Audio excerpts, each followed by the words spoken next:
پھر اجتماعی طور پہ ایک اور عذاب آتا ہے، وہ غلامی کا عذاب ہے۔ اللہ رب العالمین نے تو ہمیں ایک نظام دیا، اللہ رب العالمین نے ہمیں دین دیا، اللہ رب العالمین نے ہمیں اخلاقیات کا نظام دیا، اللہ رب العالمین نے ہمیں معیشت کا نظام دیا، اللہ رب العالمین نے معاشرت کا نظام دیا، اللہ رب العالمین نے تعلیم کا نظام دیا، اللہ رب العالمین نے اخلاقیات کا نظام دیا۔ میرے بھائیوں اور دوستوں، اجتماعی طور پہ تو اس وقت اسلام کہیں موجود نہیں ہے،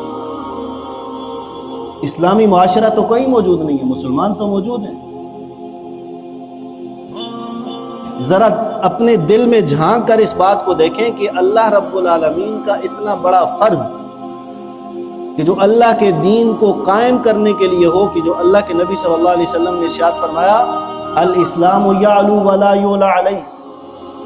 کہ اسلام غالب ہونے کے لیے آیا ہے، مغلوب ہونے کے لیے نہیں آیا۔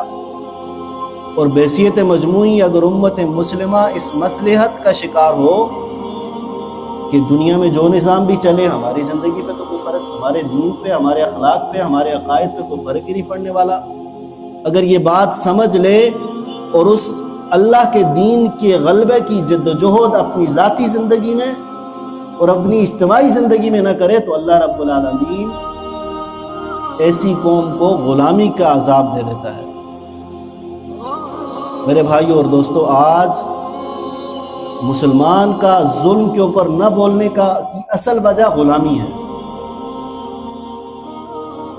ہم جس کے بھی نام لیتے رہیں تو غلامیوں کا ایک سلسلہ ہے جو چلتا رہتا ہے۔ اس لیے میرے بھائیوں اور دوستو، ہمیں اجتماعی طور پہ اللہ کے دین کے ساتھ وابستہ ہونے کی ضرورت ہے، اجتماعی طور پہ اپنے نظریات کو واضح کرنے کی ضرورت ہے کہ ہم کم از کم اس بات پر یقین تو کریں کہ اللہ رب العالمین نے ایک دین ہمیں دیا ہے، وہ غالب ہونے کے لیے ہے، اور اس کے غلبے کی ہمیں جدوجہد کرنی ہے اور دنیا کے اندر اس کو غالب کرنا ہے۔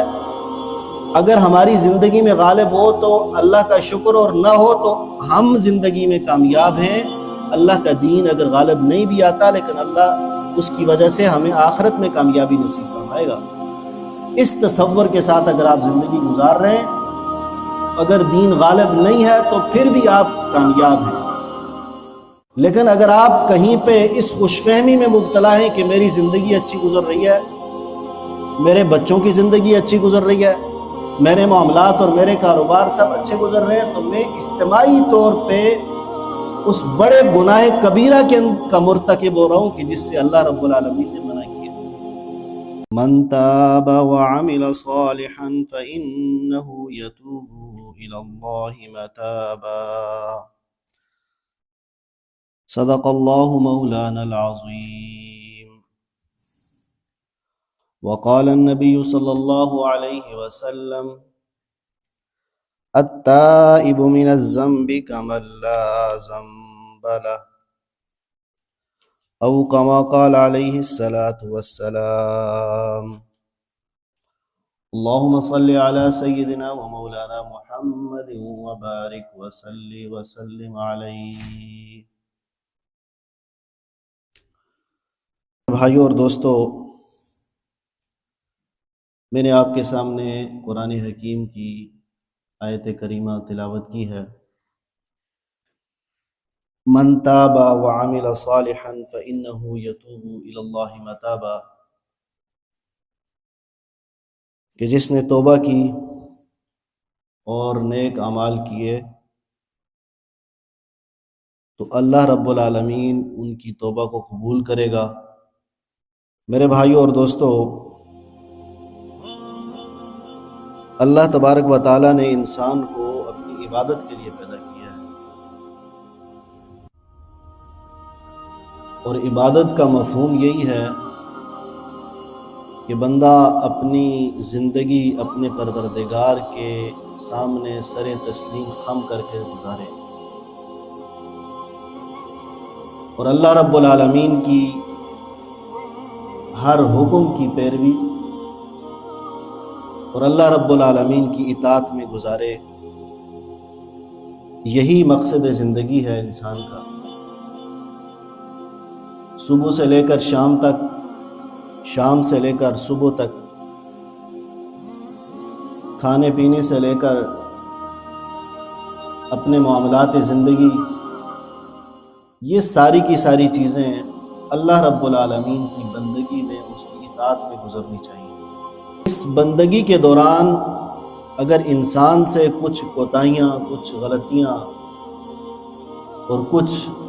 نفسانی خواہشات کی وجہ سے کچھ ایسے گناہ سرزد ہو جاتے ہیں،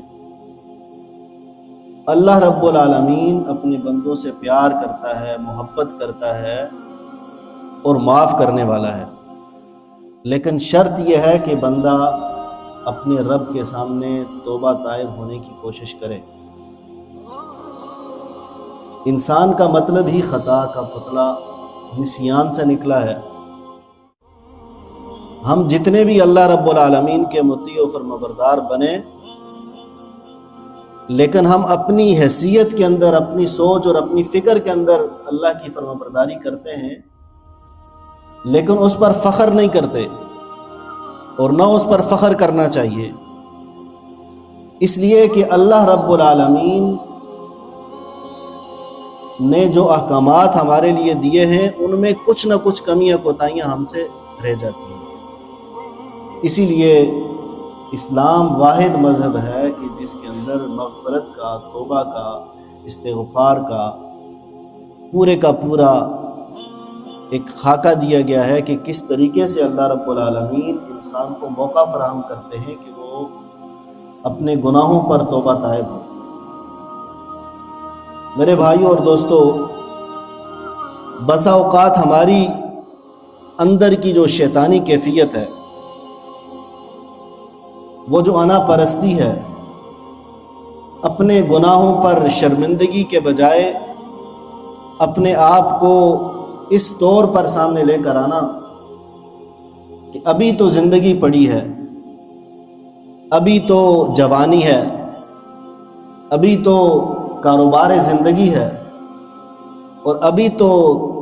اللہ کی بارگاہ کے اندر جانے کا وقت نہیں ہوا، ابھی ہی تو جوانی میں کچھ نہ کچھ کام کرنے ہیں، زندگی انجوائے کرنی ہے، تو وقت آئے گا تو اللہ کے دربار میں چلے جائیں گے۔ میرے بھائیوں اور دوستو، یہی وہ بنیادی بیماری ہے کہ جو انسان کو اپنے رب سے دور کرتی ہے۔ اس بات کی امید کہ ابھی تو زندگی باقی ہے، اس بات کی خواہش ابھی تو ایک کافی عرصہ پڑا ہے کہ ابھی تو میں توبہ کر لوں گا، ابھی زندگی کو انجوائے کرتے ہیں۔ میرے بھائیوں اور دوستو، زندگی کو انجوائے کرنے سے، زندگی کا لطف اٹھانے سے اسلام منع نہیں کرتا، لیکن کچھ حدود و قیود کا تعین کیا ہے، ان کو اگر کوئی پھلانگے گا تو اللہ رب العالمین اس پر ناراضگی کا اظہار فرماتے ہیں۔ اس لیے میرے بھائیوں اور دوستو، اگر بندہ مومن سے گناہ سرزد ہو جائے، بندہ مومن سے خطا ہو جائے، تو اس کو فوراً اللہ رب العالمین کی طرف پلٹ جانا چاہیے، اللہ رب العالمین کی طرف اپنے آپ کو متوجہ کر دینا چاہیے۔ یہ تکبر اور غرور اللہ رب العالمین کو پسند نہیں ہے، اور اگر کوئی فرد اس پر ڈٹ جاتا ہے تو پھر مفسرین نے یہ بات لکھی ہے کہ جو انسان کے گناہ ہیں وہ ایک اژدہا کی کیفیت میں بن جاتے ہیں، کہ ان کے اندر حیوانیت آ جاتی ہے، کہ انسان حیوان بن جاتا ہے، اس کے اندر ہرس اور ہوس آ جاتی ہے، اور وہ گناہ کے راستے پر چلتے ہوئے شرمندگی محسوس نہیں کرتا، اور اگر گناہوں سے معافی کا راستہ نہ اختیار کیا تو وہ اس قدر آگے بڑھ جاتا ہے کہ اس کے اندر کبر اور غرور آ جاتا ہے۔ اور اللہ رب العالمین نے ارشاد فرمایا کہ کبر میری چادر ہے، کہ جو اس میں آئے گا تو وہ ملیا میٹ ہو جائے گا، اور پھر اسی گناہوں کے اوپر معافی نہ مانگنے والا رویہ انسان کو درندہ صفت بنا دیتا ہے۔ کہ اس کے نزدیک گناہ کرنا، اس کے نزدیک قتل کرنا، اس کے نزدیک لوگوں کو ستانا، اس کے نزدیک معاشرے کے اندر تباہی اور بربادی کرنا کوئی حیثیت نہیں رکھتا، اس لیے اس کا گناہ وہ درندہ بن جاتا ہے۔ میرے بھائیوں اور دوستو، ان ساری کیفیات کو دیکھتے ہوئے ہم ذرا جائزہ لیتے ہیں کہ یہ گناہ کیا صرف اور صرف اس بات کے لیے ہم سمجھ بیٹھے ہیں کہ صرف آخرت کے اندر اس کا انجام ہوگا تو ہم جہنم میں چلے جائیں گے، دنیا میں ہم مزے کریں گے، اور بالعموم ہم اللہ تبارک و تعالیٰ سے یہ امید لگاتے ہیں کہ کوئی بات نہیں، اللہ رب العالمین معاف کرنے والا ہے، ابھی گناہ کرتے ہیں، ابھی برائی والا راستہ اختیار کرتے ہیں، اللہ معاف کرنے والا ہے۔ میرے بھائیوں اور دوستو، یقیناً اللہ رب العالمین معاف کرنے والے ہیں، لیکن جو فرد جان بوجھ کر گناہ کرتا ہے اور پھر اس کے اوپر وہ ڈٹا رہتا ہے، تو میرے بھائیوں اور دوستو، اللہ رب العالمین ایسے لوگوں کے دلوں کے اوپر مہر لگا دیتا ہے، وہ دل زنگ آلود ہو جاتے ہیں اور وہ پھر اللہ رب العالمین کی رحمت کے طلبگار وہ نہیں بن سکتے۔ اسی لیے اللہ رب العالمین سے ہمیشہ مغفرت طلب کرتے رہنا چاہیے۔ میرے بھائیوں اور دوستو، یہ گناہ انسان کی زندگی پر بھی اثرات ڈالتے ہیں۔ یہ اگر ایک فرد اپنے گناہوں سے باز نہیں آتا تو اللہ رب العالمین ان کی معیشت کو تنگ کر دیتا ہے۔ فَمَنْ أَعْرَضَ عَنْ ذِكْرِي فَإِنَّ لَهُ مَعِيشَةً ضَنْكًا، یہ آخرت سے پہلے ہی آپ کی معیشت، ہماری معیشت کے اوپر ایک زبردست قسم کا حملہ، اللہ رب العالمین کی طرف سے ایک سرزنش کہ جو لوگ اللہ رب العالمین کو اس کے احکامات کی سے روگردانی کرتے ہیں، اس کے ذکر سے انکار کرتے ہیں، اللہ رب العالمین ان کی معیشت کو تنگ کرتا ہے۔ یہ وہ انفرادی اثرات ہیں کہ جو گناہوں کے انفرادی اثرات ہوتے ہیں، گناہوں کے اجتماعی اثرات بھی ہیں اور گناہوں کے انفرادی اثرات بھی ہیں۔ انفرادی اثرات کا خمیازہ انسان کو انفرادی زندگی میں بھگتنا پڑتا ہے، اور اجتماعی گناہوں کے اثرات سے اجتماعی طور پہ پوری قوم کو، پوری ملت کو اس کا خمیازہ بھگتنا پڑتا ہے۔ اور پھر اللہ رب العالمین ایسے افراد کو ان کے اندر دشمن کا خوف ڈال دیتے ہیں۔ جو گناہ کرنے والا فرد ہے، اگر وہ اپنے گناہ پر ڈٹا رہتا ہے تو اللہ رب العالمین بندوں کا خوف اس کے دل میں ڈال دیتے ہیں، اور وہ ہر قدم اٹھاتے ہی خوف میں مبتلا رہتا ہے۔ وہ بندوں سے ڈرنے لگ جاتا ہے۔ اسی لیے میرے بھائیوں اور دوستو، پھر آگے اللہ کے نبی صلی اللہ علیہ وسلم نے بھی ارشاد فرمایا کہ گناہگار کے دلوں پر زنگ لگ جاتا ہے اور اللہ اور بندے کے درمیان رشتہ ختم ہو جاتا ہے، اور پھر وہ فرد شیطان کے ہتھے چڑھ جاتا ہے۔ اس کے نتیجے میں اس کے دل کے اوپر ایسی مہر لگتی ہے کہ اس مہر کا کوئی ازالہ نہیں کیا جا سکتا۔ اور پھر انفرادی زندگی میں گناہوں کے جو اثرات ہیں، ان میں سے ایک اثر یہ ہوتا ہے کہ جو گناہگار فرد ہے، جو گناہ کرنے والا ہے، اللہ کی نافرمانی کرنے والا ہے، اللہ سے بغاوت کرنے والا ہے، اس کی آنکھوں کے اندر سے حیا ختم ہو جاتی ہے۔ اللہ کے نبی صلی اللہ علیہ وسلم نے ارشاد فرمایا، اذا لم تستحی فاصنع ما شئت،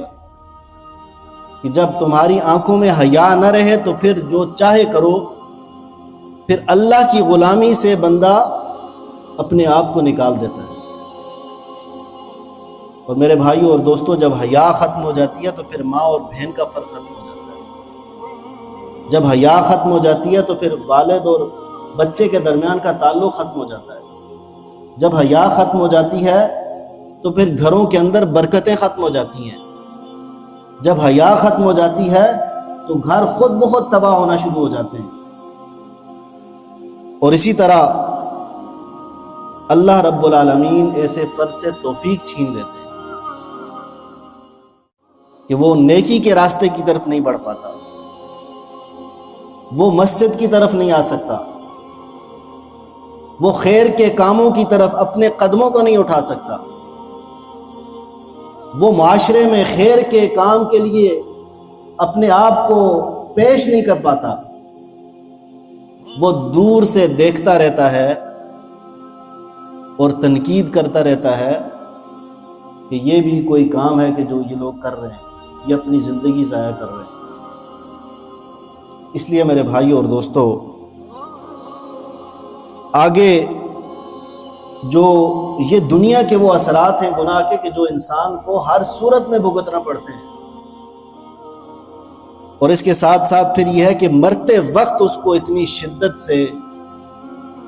اس کا سانس نکلتا ہے، اس کی جان نکلتی ہے کہ وہ کوئی تصور بھی نہیں کر سکتا۔ اگر دنیا والے دیکھ لیں تو دنیا میں اپنی زندگی کے اندر وہ بھلائی کے راستے سے ہٹ کر کبھی برائی کی طرف اپنی آنکھ بھی اٹھا کر نہ دیکھیں۔ اور اسی طرح جب اس کو حشر کے میدان میں کھڑا کیا جائے گا گنہگار کو، تو وہ اپنے پسینے میں شرابور ہوگا۔ اس وقت کوئی سایہ اس کو میسر نہیں آئے گا۔ اس کا حال فرعون،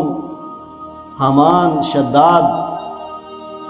ان لوگوں کے ساتھ ہوگا۔ میرے بھائیوں اور دوستوں، اور بالآخر اس گنہگار کا ٹھکانہ جہنم ہوگا۔ اللہ رب العالمین ہمیں اپنے گناہوں پر معافی مانگنے کی توفیق نصیب فرمائے اور جہنم کی آگ سے محفوظ فرمائے۔ یہ وہ انفرادی اثرات ہیں، ان میں اور بہت اضافہ کیا جا سکتا ہے، لیکن اب اجتماعی اثرات کی طرف دیکھتے ہیں کہ اللہ رب العالمین ایسے معاشرے کو کن آزمائشوں سے دوچار کرتے ہیں کہ جو لوگ اجتماعی طور پہ گناہوں کا ارتکاب کرتے ہیں، کہ جن کے نزدیک گناہوں کی کوئی حیثیت اور اہمیت نہیں ہے، وہ یہ سمجھنا شروع کر دیتے ہیں کہ ہمیں کوئی دیکھنے والا نہیں ہے، ہم کسی کا حق کھائیں گے تو کوئی اس سے فرق نہیں پڑے گا، ہم کسی کے ساتھ زیادتی کریں گے تو اس کا کوئی میری طاقت کے سامنے کوئی کھڑا نہیں ہو سکے گا، ہم کسی کے ساتھ زیادتی کریں گے تو کوئی ہمارے ساتھ کوئی بات ہی نہیں کر پائے گا۔ میرے بھائیوں اور دوستوں،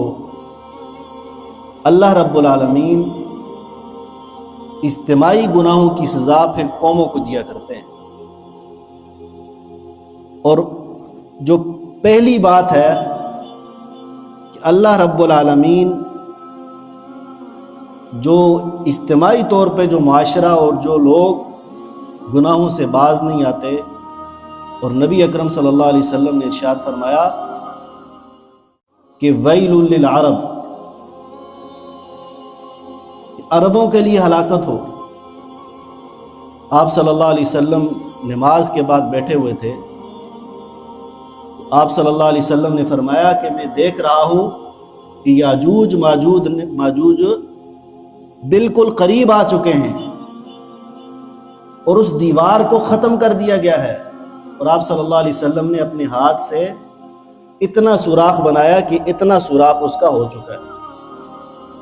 کہ وہاں سے اس دیوار سے نظر آنا شروع ہو گئے۔ آپ صلی اللہ علیہ وسلم سے پوچھا گیا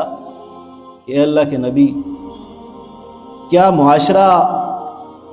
نیک لوگوں کی موجودگی میں بھی تباہ ہو جائے گا؟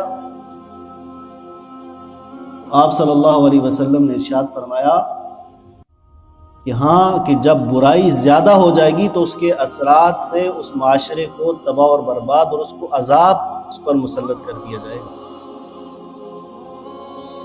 اس لیے میرے بھائیوں اور دوستوں، گناہ کر کے خاموشی اختیار کرنا بھی ظلم ہے۔ معاشرے میں گناہوں کا چال چلن ہونا اور اس پر خاموش رہنا بھی ظلم ہے۔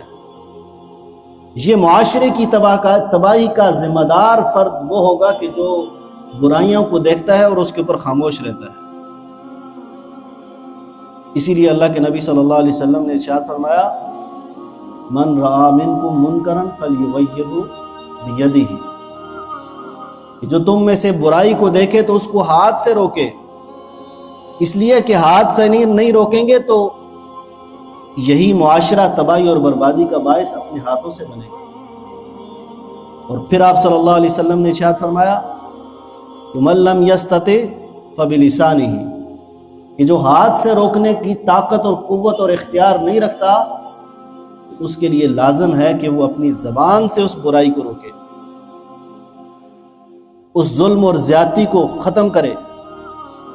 اجتماعی طور پہ معاشرے کے اندر گناہوں کی بیخبنی کرے۔ اور پھر آپ صلی اللہ علیہ وسلم نے ارشاد فرمایا کہ فَإِن لَّمْ يَسْتَطِعْ فَبِقَلْبِهِ، برائی کے ساتھ مصلحت اختیار نہیں کرنی ہے۔ برائی میرے اندر ہے تو ٹھیک ہے، مجھے کوئی دیکھنے والا نہیں ہے، مصلحت نہیں کرنی ہے۔ سب سے پہلا اشارہ انسان کے اپنے نفس کی طرف جاتا ہے کہ اپنے نفس سے کسی قسم کی مصلحت نہیں کرنی۔ پھر اپنے گھر میں جاتا ہے انسان کی سوچ، تو گھر میں موجود اخلاقی اور عملی برائیاں کہ جو اسلام کی تعلیمات کے خلاف ہیں، جو گناہوں کے ارتکاب پر آمادہ کرتی ہیں، ان کا خاتمہ ضروری ہے۔ اور میرے بھائیوں اور دوستوں، پھر معاشرے کے اندر اگر چلتی پھرتی برائیاں نظر آئیں گی تو ان کی بہکونی ضروری ہے۔ سید ابو العلا مودودی رحمۃ اللہ علیہ نے ارشاد فرمایا تھا کہ یہ گناہ بھی انڈے اور بچے دیتے ہیں۔ گناہ انڈے اور بچے کس طرح دیتے ہیں کہ اگر ایک گناہ کر لیا اس پر کسی نے نہیں روکا تو اگلی دفعہ جرت کے ساتھ 2-4 گناہ اور کر دیے، اگر پھر کسی نے نہیں روکا تو پھر دیکھنے والے خود گناہوں میں ملوث ہو جاتے ہیں، اور اس کے نتیجے میں پورے کا پورا معاشرہ گناہوں کے اندر گناہوں کی لت میں پڑ جاتا ہے۔ اس لیے میرے بھائیوں اور دوستوں، بحیثیت مسلمان ہمیں ان گناہوں کی بہکونی کرنے کی ضرورت ہے۔ اور پھر اگر یہ اثرات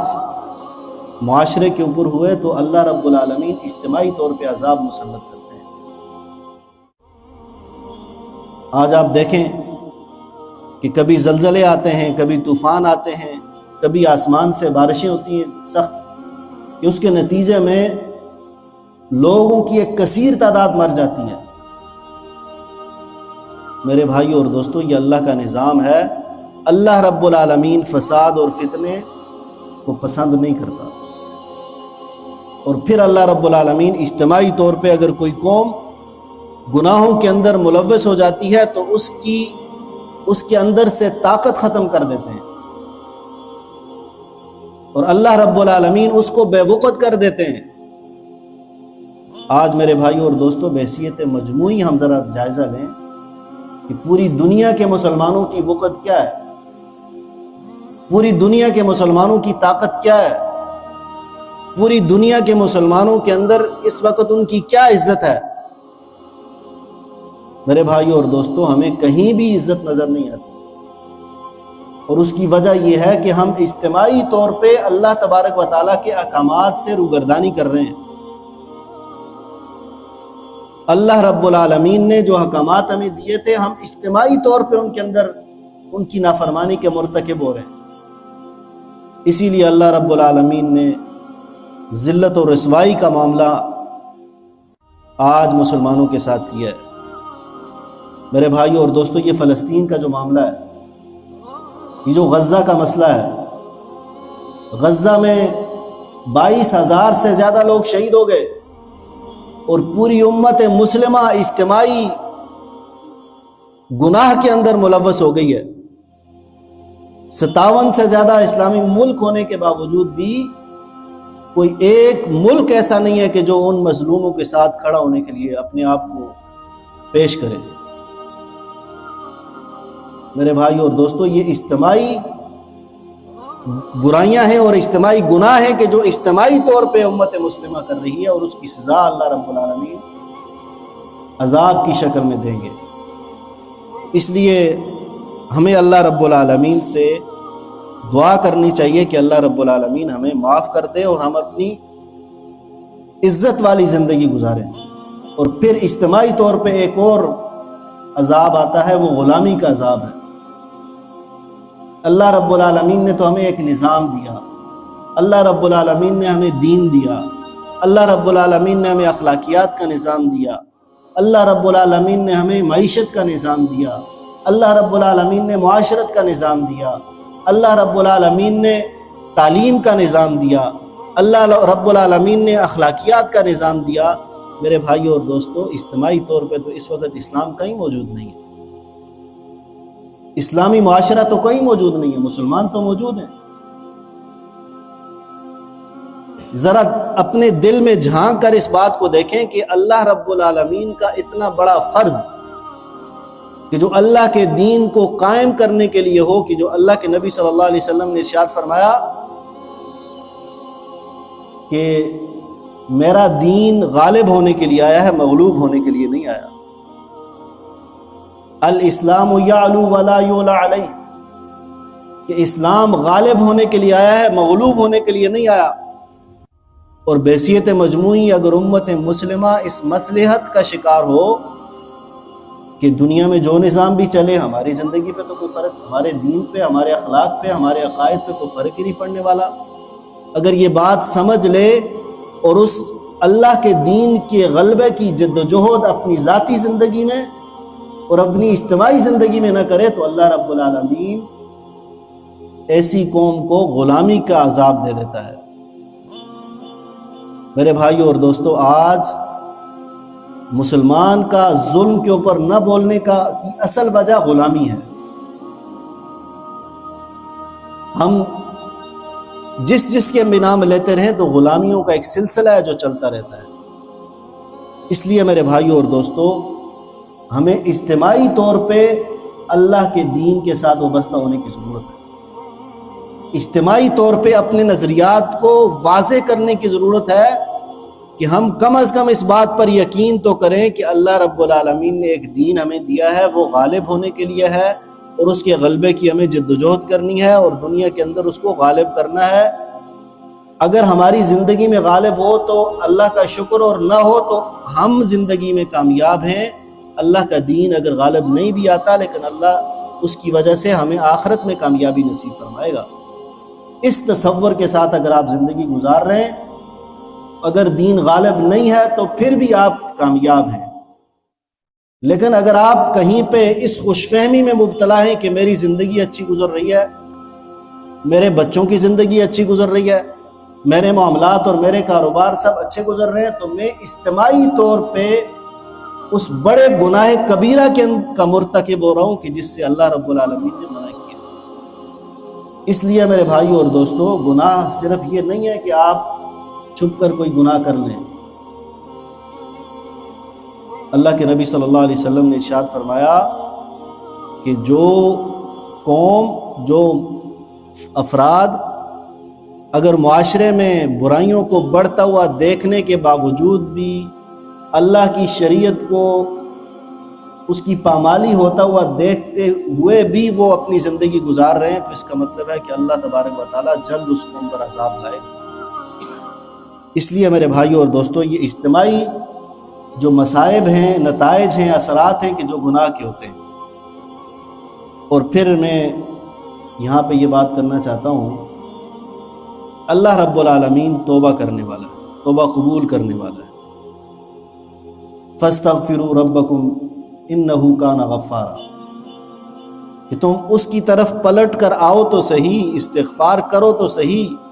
اپنے گناہوں کو پہچانو، اپنے گناہوں پر شرمندگی کا اظہار کرو، اور اس کے بعد جب متوجہ ہوگے تو اللہ رب العالمین معاف کر دے گا۔ میرے بھائیوں اور دوستو، بالعموم ہم توبہ اور استغفار کو ذرا اکٹھا کر دیتے ہیں کہ توبہ بھی وہی ہے اور استغفار بھی وہی ہے۔ مفسرین نے اس کی تشریح بیان کی ہے کہ استغفار وہ ہے کہ جو اپنے ماضی کے گناہوں پر اللہ رب العالمین سے بخشش طلب کرنا، مغفرت طلب کرنا، اور توبہ یہ ہے کہ اپنے سابقہ گناہوں سے بھی بخشش مانگنا، مغفرت طلب کرنا، اور آئندہ نہ کرنے کا عزم اور نہ کرنے کا ارادہ ٹھان لینا کہ اب تو اللہ کی نافرمانی نہیں ہو سکے گی۔ اپنی سوچ کو بدلنا، اپنے نظریات کو بدلنا، اپنے افکار کو بدلنا، اپنے اعمال کو بدلنا، اپنے اخلاق کو بدلنا، اپنی نافرمانی کے رویے کو بدلنا دراصل توبہ ہے۔ اللہ رب العالمین نے ارشاد فرمایا کہ من عمل صالحا فلنفسہ، کہ جو نیک اعمال کرے گا تو اس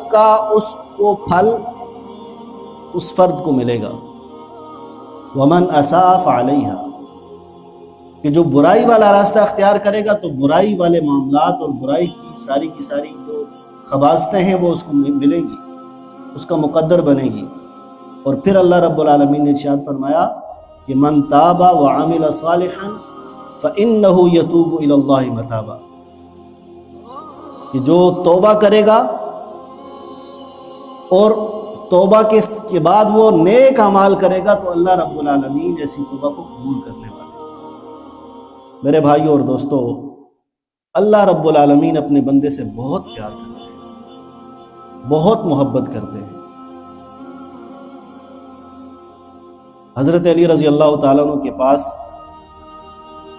ایک صحابی آئے اور آپ سے پوچھا کہ اے علی، یہ بتائیے کہ یہ اللہ رب العالمین نے فرمایا کہ توبوا الی اللہ توبۃ نصوحا، یہ جو توبہ ہے، توبہ نصوحا کیا ہے؟ تو حضرت علی رضی اللہ تعالیٰ عنہ نے ارشاد فرمایا کہ توبہ کی کچھ شرائط ہیں کہ جن شرائط کے بعد یہ توبۃ النصوحا بنتی ہے۔ میرے بھائیوں اور دوستو، ان شرائط کو ہم ذرا اگر دیکھیں اور پھر اللہ رب العالمین سے اس امید کے ساتھ رہیں کہ اللہ رب العالمین ضرور معاف کرنے والا ہے، لیکن اگر ہم گناہوں سے ندامت کا رویہ نہیں اختیار کریں گے تو اللہ رب العالمین توبہ کی توفیق ہم سے چھین لے گی، اور جس سے توبہ کی توفیق چھین لے گی اس سے ساری کی ساری زندگی اس کی اجیرن بن گئی اور وہ اپنے رب کی نافرمانی میں زندگی گزارے گا۔ میرے بھائیوں اور دوستو، حضرت علی رضی اللہ تعالیٰ عنہ نے ارشاد فرمایا کہ توبہ کی پہلی شرط یہ ہے کہ اپنے دل سے اللہ رب العالمین پر ایمان لے کر آئے۔ بندہ مومن، یا ایھا الذین آمنوا آمنوا باللہ ورسولہ، جو بندہ توبہ کرنا چاہتا ہے اس کی شرط یہ ہے کہ وہ اللہ اور اس کے رسول صلی اللہ علیہ وسلم پر ایمان لائے اور ایمان کو اپنے دل کے اندر تازہ کرے، اور اس بات کے حضور کے ساتھ کہ آج کے بعد مجھے ایسے میں عبادت کروں گا کہ جیسے میں اللہ کو دیکھ رہا ہوں۔ اور اگر یہ کیفیت نہیں بنتی ہے تو یہ کیفیت تو ضرور بنے کہ اللہ مجھے دیکھ رہا ہے۔ اگر اس حضور کے ساتھ اور اس اظہار کے ساتھ اور اس توجہ کے ساتھ کوئی اللہ کی طرف آئے گا تو اللہ رب العالمین اس کی توبہ قبول کرے گا۔ اور پھر حضرت علی رضی اللہ تعالیٰ عنہ نے فرمایا کہ توبہ کی دوسری شرط یہ ہے کہ اپنے گناہوں پر ندامت کرے، شرمندگی کا اظہار کرے، اپنے گناہوں پر فخریہ انداز میں محفلیں نہ جمائے کہ میں فلاں وقت میں نے یہ کارنامے سر انجام دیے اور فلاں۔ اور پھر حضرت علی رضی اللہ تعالیٰ عنہ نے فرمایا کہ جو فرائض اور واجبات چھوٹ گئے، اگر نمازیں چھوٹ گئی ہیں، فرض نمازیں چھوٹ گئی ہیں، تو اب یہ نہیں ہے کہ اب توبہ کر لی ہے تو پچھلا سب کچھ معاف ہو جائے گا۔ صرف نو مسلم کے لیے پچھلا سب کچھ معاف ہے، لیکن لا الہ الا اللہ محمد رسول اللہ پڑھنے کے بعد جو فرائض ہیں وہ فرض ہو جاتے ہیں لا الہ الا اللہ پڑھنے والے کے اوپر۔ اور میرے بھائی اور دوستو، کتنی نمازیں ہم سے چھوٹ گئی ہیں، کتنی نمازیں قضا ہوئی ہیں۔ آج بھی اگر ہم اس بات کا تہیہ کر لیں، اس بات کو دل کے اندر بٹھا دیں کہ ہم اللہ رب العالمین سے توبہ کرتے ہیں، یا اللہ جو فرائض ہم سے چھوٹے ہمیں معاف کر دے، اور آج سے ان ہر نماز کے ساتھ ایک قضا نماز کا اہتمام کریں، تو یقیناً اللہ رب العالمین اپنے نیک بندوں میں اور خاص بندوں میں آپ شمار فرمائیں گے۔ اور اسی طرح اگر کسی کے ساتھ ظلم کیا ہو، حضرت علی رضی اللہ تعالیٰ عنہ نے ارشاد فرمایا کہ توبہ النصوحہ وہ ہے کہ اگر کسی کے ساتھ ظلم اور زیادتی کی ہے تو یہ اللہ معاف نہیں کر سکتا۔ اللہ کے نبی صلی اللہ علیہ وسلم نے ارشاد فرمایا، اللہ رب العالمین کے پاس 3 طرح کے دفتر اعمال کے پہنچتے ہیں۔ پہلا حصہ یہ ہے، اللہ رب العالمین گناہوں کو بالکل بھی معاف نہیں کرے گا۔ وہ گناہ کیا ہیں؟ وہ شرک ہے۔ اللہ رب العالمین جس نے شرک کیا ہوگا، اللہ رب العالمین اس کو معاف نہیں کرے گا۔ اور دوسرا گناہ وہ ہے کہ جو اللہ تبارک و تعالی اس کی طرف توجہ ہی نہیں کرے گا، اور وہ گناہ وہ ہیں کہ جو اللہ اور بندے کے درمیان ہوتے ہیں۔ اللہ رب العالمین اپنے نیک بندوں کی عادات دے کر بھی ان گناہوں کو معاف کر دیتے ہیں، لیکن اللہ رب العالمین اپنے حق کی وجہ سے شرک کے علاوہ اللہ رب العالمین وہ بندہ مومن کو نہیں پکڑتا۔ وہ توفیق دیتا ہے کہ میری طرف پلٹ آئے، میری طرف متوجہ ہو جائے، اپنے گناہوں سے معافی مانگ لے، اور اس کے ساتھ اللہ رب العالمین فرشتے رکھ دیتے ہیں کہ اس بندہ مومن کو متوجہ کیا جائے۔ اور تیسرا وہ ہے کہ جو اللہ رب العالمین کہیں گے کہ ان سے میرا کوئی تعلق نہیں ہے، ان کو میں معاف نہیں کروں۔ اور وہ بندوں کے ساتھ حقوق ہیں، بندوں کے حقوق اللہ رب العالمین نہیں معاف کریں گے اس وقت تک کہ جب اس بندے سے معافی نہ مانگی ہو۔ اس لیے میرے بھائی اور دوستو، اگر کسی کے ساتھ ظلم اور زیادتی کی ہوگی تو اس وقت تک توبہ قبول نہیں ہوگی کہ جب تک جا کے اس سے معافی نہ مانگی جائے۔ جس کی دل آزاری ہوئی ہو اس سے جا کر معافی نہ مانگی ہو، جس کا دل دکھایا ہو، جس کو اذیت دی ہو، اس وقت تک اس کی توبہ قبول نہیں ہوگی۔ اور پھر حضرت علی رضی اللہ تعالیٰ عنہ نے فرمایا کہ آئندہ گناہ نہ کرنے کے عزم کے ساتھ اگر کوئی اللہ سے معافی مانگے گا، اللہ رب العالمین ضرور معاف کر دیں گے۔ اور پھر حضرت علی رضی اللہ تعالیٰ عنہ نے آخری بات جو فرمائی وہ یہ تھی کہ جس طرح سے نفس کی خواہش کے تابع چل کر زندگی گزاری اور گناہوں کو انجوائے کیا، خواہشات نفس کی پیروی کرتے ہوئے اس کی لذتیں حاصل کی، اور اس کے لیے جس طرح اپنا ایک گروپ بنانے کی کوشش کی کہ آج یہ کر لیتے ہیں، آج یہ کر لیتے ہیں، آج ادھر چلے جاتے ہیں، وہ کون پوچھنے والا ہے، جب قیامت آئے گی دیکھی جائے گی، جب مریں گے تو دیکھیں گے۔ اس طرح کے لوگوں کے بارے میں حضرت علی رضی اللہ تعالیٰ عنہ نے ارشاد فرمایا کہ جس طرح برائی کی طرف نفس لے کر جاتا تھا، اب اس کے بعد اس نفس کو اللہ رب العالمین کے تابع ہو کر جب تک نہیں چلا جائے گا تو اس وقت توبہ قبول نہیں ہوگی۔ اب میں اللہ رب العالمین سے وعدہ کرتا ہوں کہ جس طرح برائیوں کی طرف جاتا تھا اب بھلائیوں کی طرف جاؤں گا۔ خواہشات نفس کی پیروی ہوتی تھی، اللہ کی پیروی ہوتی، بندوں کو خوش کرنے کے لیے کام کرتا تھا، اب اللہ کو خوش کرنے کے لیے کام کروں گا۔ اپنی آخرت کی فکر کروں گا، پہلے دنیا کی فکر کرتا تھا۔ میرے بھائیوں اور دوستو، یہ وہ شرائط ہیں کہ جو حضرت علی رضی اللہ تعالیٰ عنہ نے بیان کی ہیں۔ اور اسی طرح حضرت ابراہیم بن ادم جو بہت بڑے فقیہ تھے، جو بہت بڑے درویش تھے، ان کے پاس ایک نوجوان آیا اور اس نوجوان نے یہ کہا کہ مجھے گناہوں کی لت پڑ چکی ہے اور میں گناہ چھوڑنا بھی چاہتا ہوں اور کرنا بھی چاہتا ہوں، لیکن مجھے کوئی ایسا طریقہ بتا دیں کہ تاکہ میں گناہ کرتا بھی رہوں اور مجھے جہنم میں نہ جانا پڑے۔ مجھے ڈر لگتا ہے کہ مجھے اللہ تبارک و تعالی جہنم میں نہ ڈال دے۔ تو حضرت ابراہیم بن ادم رحمۃ اللہ تعالی علیہ نے تھوڑی دیر کے بعد جواب دیا کہ ہاں، میرے پاس 5 اس طرح کی چیزیں ہیں کہ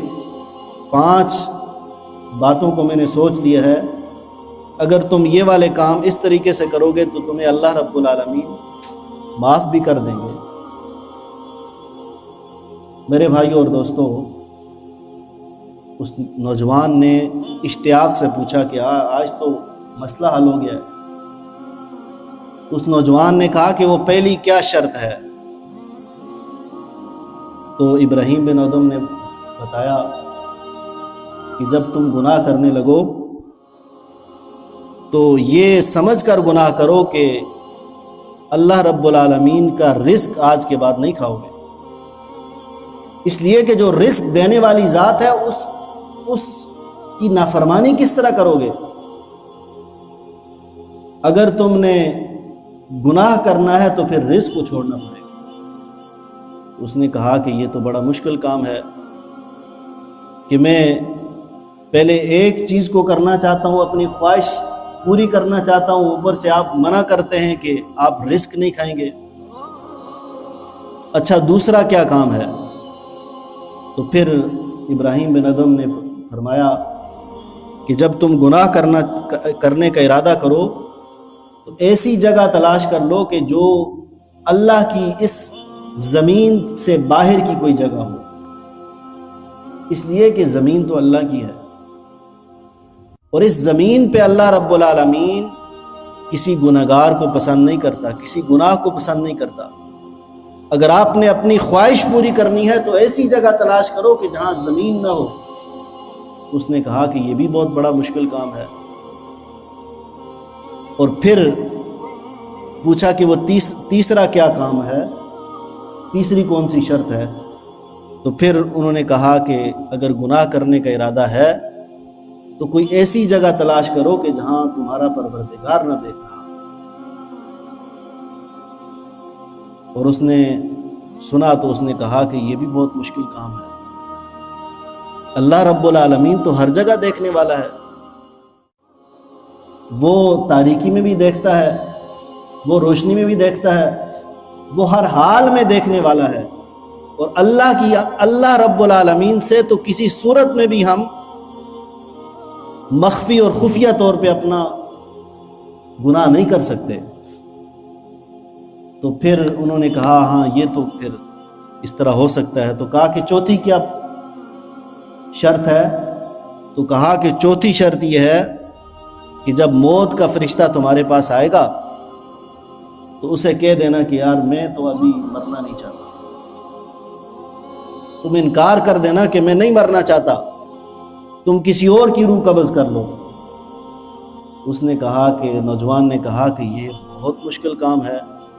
اللہ رب العالمین نے ایک موت کا فرشتہ مقرر کیا ہے، وہ کسی کی آئی ہوئی موت کو نہیں ٹال سکتا، اس لیے کہ وہ بھی اللہ رب العالمین کا حکم بجا لاتا ہے۔ تو وہ اللہ رب العالمین کے حکم کو بجا لانے والا وہ کس طرح سے اس بات سے انکار کر سکتا ہے؟ یہ بھی بہت مشکل کام ہے۔ اور پھر آخری بات کی، اس وقت کہا ابراہیم بن ادم نے کہ جب تم یہ بھی نہیں کر سکتے ہو تو آخری ایک شرط ہے، اگر وہ کر سکتے ہو تو پھر بے شک گناہ کرتے رہو۔ کہا کہ جب تمہیں جہنم میں ڈالا جائے گا، جہنم کی آگ، دہکتی آگ تمہارے سامنے ہوگی، تو تم اللہ سے کہنا کہ یا اللہ مجھے جہنم میں نہ ڈال، مجھے جنت میں بھیج دے، اور تمہارے اوپر جہنم واجب ہو چکی ہوگی۔ تو وہ نوجوان کہتا ہے کہ نہیں، یہ تو بہت مشکل کام ہے، اللہ رب العالمین نے ایک چیز میرے اوپر فرض کر دی ہوگی تو میں اس کا کس طرح انکار کر سکوں گا؟ ادھر تو اللہ کی بادشاہت، ہمارا اختیار تو سارا ختم ہو جائے گا۔ اور پھر میرے بھائیوں اور دوستوں، اس نوجوان نے سچی توبہ کرتے ہوئے اپنے سارے کے سارے گناہوں کی توبہ اللہ رب العالمین سے کر لی، اور پھر وہ ابراہیم بن ادھم کے ساتھ اپنی ساری کی ساری زندگی گزارنے پر آمادہ ہو گیا۔ میرے بھائیوں اور دوستوں، یہ صرف ایک واقعہ نہیں ہے، یہ جو 5 بنیادی سوالات ہیں جو آج میں آپ سے اور آپ مجھ سے کر رہے ہیں کہ کیا زمین کا کوئی ایسا حصہ موجود ہے کہ جہاں ہم چھپ کر کوئی گناہ کر سکتے ہیں؟ اگر نہیں کر سکتے تو اللہ رب العالمین کے سامنے ہی تو جواب دہ ہیں۔ اگر رزق اللہ رب العالمین کا کھاتے ہیں تو اللہ کے رزق کی ناقدری نہیں کرنی چاہیے، قدر کرنی چاہیے، اللہ کی اطاعت اور فرمانبرداری کرنی چاہیے۔ اور اسی طرح ہر وقت اپنے سامنے اپنے رب کو موجود رکھنا چاہیے کہ میرا رب تو مجھے دیکھ رہا ہے۔ اور اسی طرح اپنی موت کے وقت کو یاد رکھنا چاہیے کہ اگر مجھے اس بات پر اختیار نہیں حاصل کہ میں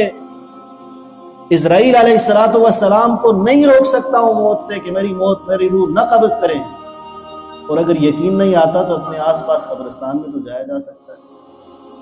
کہ یہ جتنے بھی جوان تھے، یہ جتنے طاقتور تھے، یہ جتنے بادشاہ تھے، یہ جتنے بڑے بڑے لوگ تھے، یہ تو اسرائیل علیہ السلام کے سامنے تو چت کر گئے، یہ ہار گئے،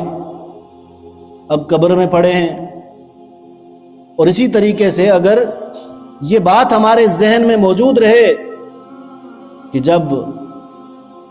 کوئی سایہ موجود نہیں ہوگا، حشر کے میدان میں جب سوا نیزے پہ سورج ہوگا اور وہاں صرف اور صرف اعمال انسان کے اس کی نجات کا ذریعہ بن سکیں گے، تو وہاں اگر میرے نامہ اعمال میں یہ برائیوں کی گٹھڑی ہوگی تو پھر اللہ رب العالمین تو جہنم کا حکم دے گا۔ وہ تو انصاف کرنے والی ذات ہے۔ اور پھر میرے بھائیوں اور دوستوں،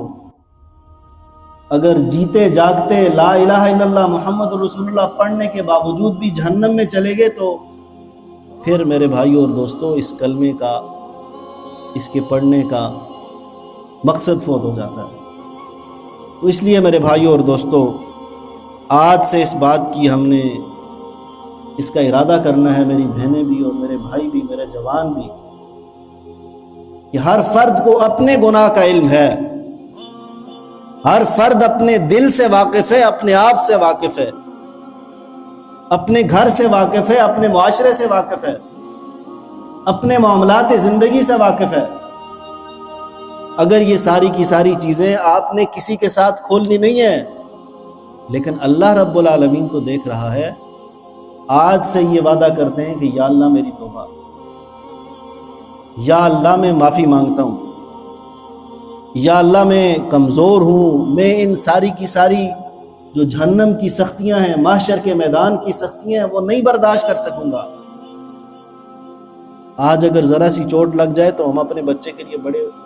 بے چین ہو جاتے ہیں۔ آج تکلیف ہمارے بچے کو کوئی پہنچائے تو ہم اس کا سر پھوڑ دیتے ہیں۔ آج ہماری بیٹیوں کی طرف آنکھ اٹھا کر دیکھیں تو ہم آنکھ توڑ دیتے ہیں۔ میرے بھائیوں اور دوستوں، اس وقت تو نہ باپ اپنے بچوں کو بچا سکے گا، نہ بیٹے اپنے باپ کو بچا سکیں گے، اور کوئی کسی کے کام نہیں آئے گا۔ وہاں نفسی نفسی کا معاملہ ہوگا، ہر فرد متلاشی ہوگا کہ میرا نامہ اعمال کس ہاتھ میں دیا جاتا ہے۔ میرے بھائیوں اور دوستوں، میں نے آپ کے سامنے انفرادی اثرات گناہ کے وہ بتا دیے، اجتماعی اثرات معاشرے کے اوپر گناہوں کے کیا ہوتے ہیں وہ بھی آپ کو بتا دیے، اور پھر اللہ رب العالمین آخرت میں ایک گناہگار کے ساتھ کس طرح کا معاملہ کرے گا وہ بھی آپ کو بتا دیا ہے۔ اب اللہ کے نبی صلی اللہ علیہ وسلم نے ارشاد فرمایا تھا کہ التائب من الذنب کمن لا ذنب لہ، کہ گناہوں سے توبہ کرنے والا اس طرح ہے کہ جس طرح اس نے کبھی گناہ کیے ہی نہیں ہے۔ اور ایک اور جگہ پہ اللہ کے نبی صلی اللہ علیہ وسلم ارشاد فرماتے ہیں کہ توبہ کرنے والا اس طرح ہے کہ جس طرح آج ہی اس کو اس کی ماں نے جانا ہے۔ کس قدر اللہ رب العالمین اپنے اس بندے کو معاف کرتے ہیں۔ اور اللہ کے نبی صلی اللہ علیہ وسلم نے ارشاد فرمایا کہ اللہ رب العالمین رات کو اپنے فرشتوں کو آسمان پر پھیلا دیتا ہے، بلکہ خود اللہ رب العالمین آسمان دنیا کے اوپر آتے ہیں اور اپنے بندوں کا انتظار کرتے ہیں کہ کون ہے کہ جو مجھ سے معافی مانگے گا، کون ہے جو مجھ سے بخشش طلب کرے گا، کون ہے کہ جو اپنے گناہوں پر شرمندگی کا اظہار کرے گا، کون ہے کہ جو میرے پاس دوڑ کے آئے گا، میں اس کے پاس، جو میرے پاس چل کے آئے گا میں دوڑ کے جاؤں گا، جو میری طرف ایک ہاتھ آئے گا تو میں اس کی طرف 2 ہاتھ آؤں گا، اور کون ہے کہ جو اگر معافی مانگے گا میرے پاس آئے گا تو میں اس کے ہاتھ بن جاؤں گا، میں اس کی آنکھ بن جاؤں گا، میں اس کی زبان بن جاؤں گا، میں اس کے پاؤں بن جاؤں گا۔ یہ اللہ کے نبی صلی اللہ علیہ وسلم کی حدیث ہے، اور یہ حدیث قدسی ہے جو اللہ رب العالمین کے کلمات ہیں اور اللہ کے نبی صلی اللہ علیہ وسلم نے اپنی زبان مبارک سے ادا کیے ہیں۔ لیکن شرط یہ ہے کہ ہم اپنے رب کی طرف پلٹ کر کے دیکھیں۔ میرے بھائیوں اور دوستو، اس لیے ضرورت اس بات کی ہے کہ ہم اپنے رب کی طرف متوجہ رہیں۔ اور اللہ کے نبی صلی اللہ علیہ وسلم نے ارشاد فرمایا کہ جو اس دعا کا اہتمام کرتا ہے، استغفر اللہ العظیم الذی لا الہ الا هو الحی القیوم واتوب الیہ، اگر اس دن جس دن اس نے یہ دعا پڑھی ہو، اللہ رب العالمین اس کے سارے گناہوں کو معاف کر دے گا۔ اگر اس کی موت واقع ہو جاتی ہے، اللہ رب العالمین اس کو معاف فرما دیں گے۔ میرے ساتھ دوبارہ پڑھیں گے، استغفر اللہ العظیم، اونچی آواز سے، استغفر اللہ العظیم الذی لا الہ الا هو الحی القیوم واتوب الیہ۔ اور اسی طرح حضرت ابوبکر صدیق رضی اللہ تعالیٰ عنہ نے نبی اکرم صلی اللہ علیہ وسلم سے پوچھا کہ اے اللہ کے نبی، مجھے کوئی ایسی دعا بتائیں کہ میں نماز کے اندر اس کو پڑھا کروں۔ تو آپ صلی اللہ علیہ وسلم نے ارشاد فرمایا کہ جب تم آخری قعدے میں بیٹھے ہو اور آخر میں جب دعاؤں والا شروع ہوتا ہے تو اس وقت یہ دعا مانگا کرو کہ اللہم انی ظلمت نفسی ظلما کثیرا ولا یغفر الذنوب الا انت فاغفر لی مغفرۃ من عندک وارحمنی انک انت الغفور الرحیم۔ یہ دعا آپ میں سے ہر ایک یاد کر لے۔ اللہ کے نبی صلی اللہ علیہ وسلم نے ارشاد فرمایا کہ جو نماز میں اس دعا کو پڑھے گا تو وہ عذاب قبر سے محفوظ رہے گا۔ اور پھر آپ صلی اللہ علیہ وسلم نے ایک اور دعا سکھائی کہ آپ صلی اللہ علیہ وسلم نے ارشاد فرمایا کہ جو فرد اس دعا کو پڑھے گا تو اللہ رب العالمین ضرور اس بندہ مومن کو معاف کر دے گا، کہ جس کو ہم سید الاستغفار کے طور پر بھی جانتے ہیں، اور یہ سب کو یاد بھی ہوگا، اللہم انت ربی لا الہ الا انت خلقتنی وانا عبدک وانا علی عہدک ووعدک ما استطعت اعوذ بک من شر ما صنعت ابوء لک بنعمتک علی وابوء بذنبی فاغفر لی فانہ لا یغفر الذنوب الا انت۔ یہ وہ دعائیں ہیں کہ جو آج مجھے اور آپ کو یاد کرنی ہیں۔ یہ مشکل ضرور ہیں لیکن آسان اس وقت ہوگی کہ جب ہمیں اپنے گناہوں سے معافی مانگنی ہے، اپنے رب کا راستہ اختیار کرنا ہے، اپنے رب کی طرف پلٹ کر جانا ہے۔ میرے بھائیوں اور دوستو، قیامت تو اسی وقت شروع ہو جانی ہے کہ جب ہماری آنکھ بند ہو جانی ہے۔ تو اس آنکھ بند ہونے سے پہلے اپنے اعمال کی طرف متوجہ ہونے کی ضرورت ہے، اپنے اعمال کو اپنے رب کے سامنے رکھ کر پرکھنے کی ضرورت ہے۔ ایک تو ہم اجتماعی گناہوں سے بھی اجتناب کریں، اللہ کے دین کے غلبے کی جدوجہد کریں، اپنے بچوں کو اس غلبے کے ساتھ منسلک کریں، انفرادی گناہوں سے بھی توبہ کریں تاکہ ہم اللہ رب العالمین کے عذاب سے بچ جائیں، اور ہم آخرت کے اندر بھی یقینی طور پہ کامیاب ہو جائیں۔ وآخر دعوانا ان الحمد للہ رب العالمین۔